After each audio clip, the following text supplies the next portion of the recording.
नमस्ते भारत। औरतों को क्या चाहिए? ऐसा नहीं कि मैं कुछ नया बोल रही हूँ। बहुत सारी बातें बहुत समय से बोली जा रही हैं और सबसे बड़ी बात यह है कि अगर 2025 में औरतों की आज़ादी पर अभी भी बात हो रही है तो इसका मतलब है कि आज़ादी है नहीं। किताब में पढ़ा था कि जो पत्नियां होती हैं वो असल में एक पुरुष के लिए वेश्या होती हैं। यानी हर तरह से उसको खुश करना, एक पुरुष को ही खुश करना उनकी जिम्मेदारी होती है। हम लोगों की कुछ ट्रेनिंग होती है बाई बर्थ, अपने आप जैसे ये लेकर पैदा होते हैं इन बिल्ट, और फिर समाज हम लोग जिस माहौल में बड़े होते हैं जो कुछ देखकर कि बाप भाई पति बेटा या किसी भी तरह का कोई भी रिश्ता हो, पुरुषों को माफ करने की आदत होती है क्योंकि इसके अलावा हम कुछ और कर भी नहीं सकते। तो बोलने की कोई वैसी आजादी और स्वतंत्रता नहीं थी ज्यादातर लोगों को, और मान लीजिए थी भी तो भी कोई, जैसे किसी के पति ने दी भी थी आजादी तो वो बंदा अपनी बीवी के ही लिए था जितना लिबरल था, बाकी दुनिया समाज की औरतों के लिए वो वैसा ही था कठोर, जो का थोड़े बहुत ऐसे पुरुष थे भी। वैसे अमूमन हमारे यहाँ क्या होता है कि जो सारे समाज के लिए भी बहुत अच्छे पुरुष होते हैं वो पत्नियों के लिए उनका स्वभाव बिल्कुल विपरीत होता है।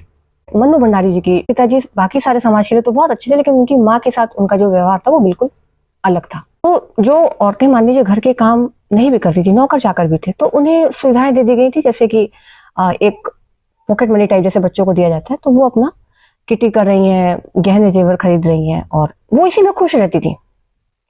इसीलिए मैं हमेशा कहती हूँ कि औरतों के साथ जो कुछ भी आज तक हुआ है उसमें औरतें खुद भी बहुत जिम्मेदार है। वो बोलना भी नहीं चाहती अपने लिए, क्या है उनको जब आरामदायक लाइफ मिल रही है, यानी आपको नौकरी पर जाना नहीं पड़ रहा है, बाप से मिल जा रहा है, पति से मिल जा रहा है, भाइयों से मिल जा रहा है, और अगर इस तरह की लाइफ मिल जा रही है, लग्जरी लाइफ मिल जा रही है, क्लब जा रही है, तो वो बिल्कुल उनकी बुद्धि कुंद हो जाती है। फिर वो देखते भी हैं कि उनके हस्बैंड कुछ गलत कर रहे हैं, चाहे परिवार में चाहे समाज में, तो वो उनका साथ देती है। अब ये बात औरतों की नहीं, ये बात सभी के ऊपर लागू होती है कि जहां पर जैसे बच्चों को भी अपने माँ बाप गलत नहीं लगते। अगर बच्चों को अपने माँ बाप से सारी सुविधाएं और सारा प्यार मिल रहा है तो उन्हें अपने माँ बाप कभी भी गलत नहीं लगते, चाहे लाख गलत हो। बहुत ही कम लोगों में ये हिम्मत होती है जो अपने खिलाफ, अपनों के खिलाफ बोल पाए, इस जो लाभ हानि की गणित है उससे ऊपर उठकर कि शुरुआत से ऐसी परवरिश नहीं मिली। और अपने निजी अनुभव से कह रही हूँ कि गृहस्थी में प्रवेश हर किसी के लिए नहीं होता, मैं पहले दिन से बात कह रही हूँ। और शादी कर भी लीजिए, बच्चे मत लाइए, और अगर बच्चे ले आए हैं तो फिर अपनी जो निजी आपकी ख्वाहिशें हैं या सब कुछ है, उसको जब तक बच्चे सेटल नहीं हो जाते उसको एक तरफ रखना ही पड़ता है। मैं युवाओं से, बच्चों से, युवाओं से भी कह रही हूँ कि आपको ये समझना होगा कि अगर माँ बाप के हिस्से के सुख आपके हैं तो उनके हिस्से के दुख भी आपके हैं, क्योंकि मीठा मीठा गप और कड़वा कड़वा थू ऐसा तो नहीं होता है। अगर आप मीठा मीठा गप करेंगे तो कभी कभी कड़वा कड़वा भी गप करना पड़ेगा। परिवार है, मैं पहले भी कह चुकी हूँ, 24 घंटे 365 दिन एक जैसा माहौल न किसी की जिंदगी में, न किसी के परिवार में, न संबंधों में नहीं रह सकता। चीजें तब टूट जाती हैं जब कोई भी चीज हद से ज्यादा बाहर हो जाती है, संभालने लायक कुछ भी नहीं रह जाता, कोई संभावना नहीं बचती दो लोगों के बीच। ज्यादातर औरतें खुद भी आर्थिक तौर पर स्वतंत्र होना भी नहीं चाहती हैं और होने दिया भी नहीं जाता उनको। शुरुआत से इतनी लग्जरी दी जाती है। मुझे एक डायलॉग याद आ रहा है, जब आम आदमी पार्टी की सरकार आई थी या किसकी सरकार आई थी, तो अमरीश पुरी साहब का एक डायलॉग बहुत वायरल हुआ था मीम की तरह कि पहले इन हरामखोरों को बैठकर खाने पीने की लत लग जाने दो, मुफ्त का खाने पीने की। बिल्कुल वही हो जाता है। तो औरतों को भी लगता है कि यार बाहर जाके 10 लोगों के आगे यस सर यस मैम करने से तो अच्छा है अपने पति के ही आगे यस सर कर लो, सास ससुर के ही आगे कर लो, और घर में सारी चीज मिल जा रही है। तो औरतों की भी वैसी सोच है कि जब उनको आरामदायक जिंदगी आराम से मिल रही है तो सोचती है मैं क्यों एक्स्ट्रा एफर्ट हार जाऊं, क्यों काम करूं। आत्मनिर्भर बनना बहुत जरूरी है। कितना भी कोई करवा चौथ रहे, तीज रहे, ज्यादातर शादियां चाहे लव मैरिज हो चाहे अरेंज मैरिज हो, एक समय के बाद उनमें बोर्डम आता ही है और लड़ाई झगड़ा कॉमन है और इश्यूज होते ही है। अब लोग कहते हैं औरतें पढ़ लिख गई, भाई औरतों का पढ़ना लिखना और नौकरी करना बहुत जरूरी है, क्योंकि जब आप आर्थिक तौर पर स्वतंत्र होती हैं उसके बाद जब आप किसी रिश्ते में बंधती हैं तभी आपको पता चलता है कि प्यार है या सिर्फ परस्पर निर्भरता है। यानी कुछ उनकी जरूरत है, कुछ आपकी जरूरत है, शादी सिर्फ समझौता बनकर रह जाती है। कहावत है, का वर्षा जब कृषि सुखाने। एक पिता के तौर पर, या मान लीजिए मैं एक माँ के तौर पर, हम लोग माँ पिता के तौर पर, या कोई भी माँ पिता के तौर पर इवॉल्व हुआ, बहुत चेंज हुआ, और उस इवॉल्व होने के चक्कर में आप एज अ हस्बैंड या एज अ वाइफ भी इवॉल्व हुए, आप बदल गए तो अगला भी तो बदल गया ना। ऐसा तो नहीं है कि बदलाव एक तरफा होगा। लेकिन समाज में क्या है, हमारे यहाँ ये सब सेट ट्रेडिशंस चल रहे हैं कि भाई वो कहते हैं कि बदल गया, एक तो समय निकल गया और अब क्योंकि उम्र बढ़ रही है, बहुत सारे फैक्टर्स होते हैं, फिर आदमी के पास और कोई ऑप्शन नहीं रह जाता, बहुत सी चीजें होती हैं। वैसे भी कहते हैं कि जो चीज माँ नहीं सिखा पाती वो बीवियां सिखाई देती हैं, बच्चों की खातिर चलता है। फिर वही बात आ जाती है कि अब ये हमारे आपके विवेक पे निर्भर है, हम बच्चों को देखें कि हमें किस तरह से निभाना है। शांति से निकालना है, बिल्कुल तो शांति नहीं दे पाएगी 365 दिन, या रोज कलह क्लेश करके निकालना है। ज्यादातर घरों में रोज का कलह क्लेश है, लोग अलग भी हो जा रहे हैं और भी चीजें देख रहे हैं बच्चे, मुझे वो कहने की ज्यादा जरूरत नहीं। बहुत से घरों में फैमिली मेन फैक्टर होता है, या मियाँ बीवी का आपसी ईगो, या देखिए क्या होता है कि जब हम लोग आर्थिक तौर पर स्वतंत्र नहीं होते हैं तो बहुत सुनना पड़ता है।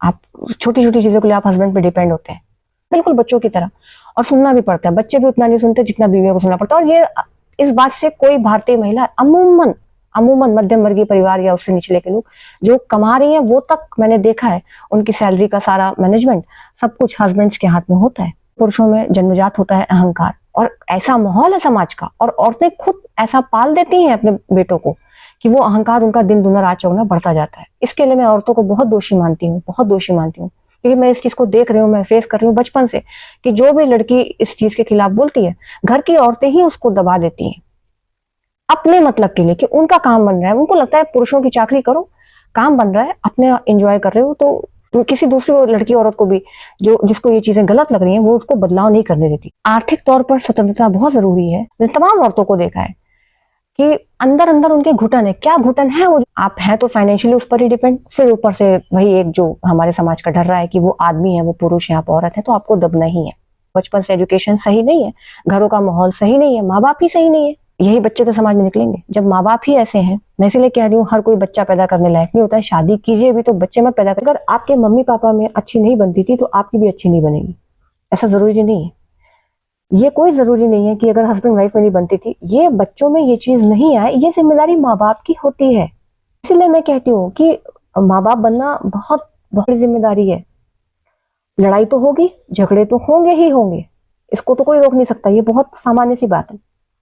उन झगड़ों को हम लोग डील कैसे करते हैं, बच्चे के साथ कैसे डील करते हैं, बच्चे को कैसे समझाते हैं। इसलिए मैं बार बार कह रही हूँ, फेल हो भी जाइए एज अ कपल, लेकिन माँ बाप के तौर पर हर दिन इवॉल्व होना चाहिए, हर किसी को कोशिश करनी चाहिए। और अगर कोशिश करेंगे, अगर सच में आप अपने बच्चे से प्यार करते हैं तो जरूर करेंगे। वैसे तो मैं हमेशा बड़ों से कहती हूँ, बच्चों को इतना प्यार दीजिए कि आपके बच्चे खुद ही आपको समझें। बहुत से मुझे ऐसे बच्चे मिलते हैं जिनके माँ बाप माँ भी इतना वो नहीं करती है, मार भी देती है, वो बच्चे इतने प्यारे हैं। आज के मैं जेनजी के बच्चों की बात कर रही हूँ, और अपनी उम्र के तो कर ही रही हूँ, अपनी जेनजी के बच्चों की भी कर रही हूँ। जेनजी में भी ऐसे बच्चे और युवा हैं जो कहते हैं कि कोई बात नहीं, मम्मी पापा हैं, डांट देते हैं, मार भी देते हैं, मम्मा गुस्सा उतार देती है, कई तरह के फ्रस्ट्रेशन होते हैं, कोई बात नहीं। और उनकी ख्वाहिश है, उनको लगता है कि मेरे माँ बाप मेरे लिए बहुत कुछ करते हैं, तो हमें भी अपने माँ बाप के लिए करना है, उनके सपने पूरे करने। खासकर मम्मियों के लिए मैंने देखा है, ज़्यादातर बच्चों में अपनी माओं के लिए बड़ा स्नेह होता है, लड़कों में भी लड़कियों में भी। पापा के लिए भी होता है, ऐसा नहीं है कि पिताओं के लिए नहीं होता है। वो कहते नहीं है बच्चे, बाप के लिए भी होता है।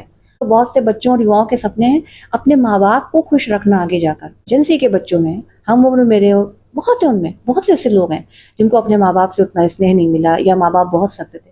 अगर उन बच्चों ने बहुत प्यार दिया अपने माँ बाप को और बहुत समझा, जो नहीं समझते, मैं उन बच्चों और युवाओं से कहूँगी कि यही कहूँगी कि अगर माँ बाप के हिस्से का सुख तुमको मिलता है तो थोड़ा दुख भी तो तुम्हें मिलेगा।